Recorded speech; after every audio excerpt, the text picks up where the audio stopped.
L'histoire se passe en des temps reculés. Dans un pays particulier, Grandlay. On décida de construire un nouveau bâtiment. Une maison qui nous rassemblerait, nous les Grandlaysiens. Une maison avec un clocher, mais qui ne serait pas une église. Ce serait notre maison communale. Notre symbole, notre identité. Notre bannière, la concrétisation en 3 dimensions de nos privilèges. 1866, un matin. La campagne grandlaysienne est recouverte de sa brume habituelle.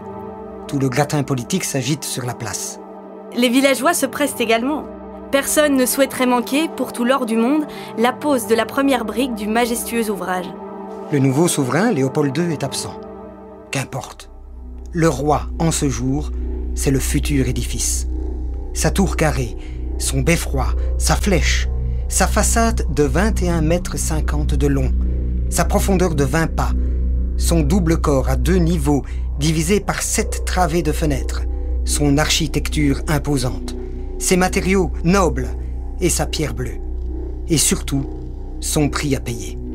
47 000 francs. Une folie. Déjà le mot est prononcé. Ce sera le château de la folie. Longtemps avant le premier coup de pioche, l'encre a déjà coulé à propos de ce paquebot. Il en fera encore couler des litres, évitant même ainsi sa destruction 100 ans plus tard. Et puis, ce fut la désolation des années 70. La Belgique des compromis invente la fusion des communes.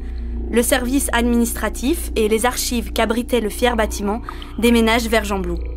En 1998, c'est le coup de grâce.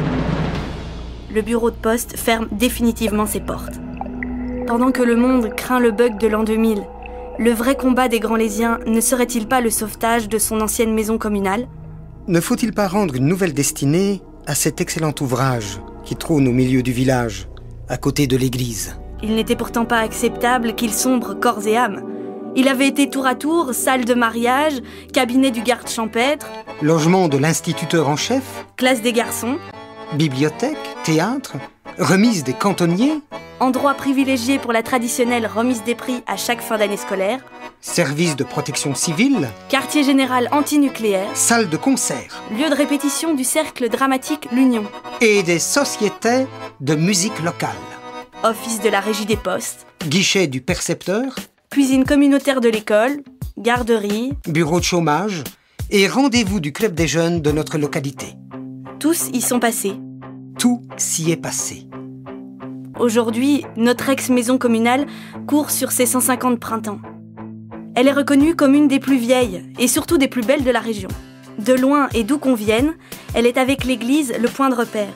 Un riche patrimoine que nous ont légué nos aïeux et dont nous pouvons être fiers. Aujourd'hui, le 29 août 2009, nous sommes heureux de partager avec vous la renaissance de notre maison communale. Un nouvel espace à Grandlay, pour les projets de tous. Jadis, on l'appelait le château de la folie. Vous avez dit folie ? Grandlaysiens et Grandlaysiennes, parmons et pavots et vergers, rassemblez vos forces d'où qu'elles viennent, vers le centre convergez, fiers de notre étendard, nous donnerons vie à la maison de l'Ordre, au château de la folie. Grandlaysiens et Grandlaysiennes, du domaine à la converterie, rassemblez vos forces d'où qu'elles viennent, qu'il advienne. Venez par ici, fiers de notre étendard, nous donnerons vie à la maison de l'Ordre, au château de la folie, à la maison de l'Ordre, au château de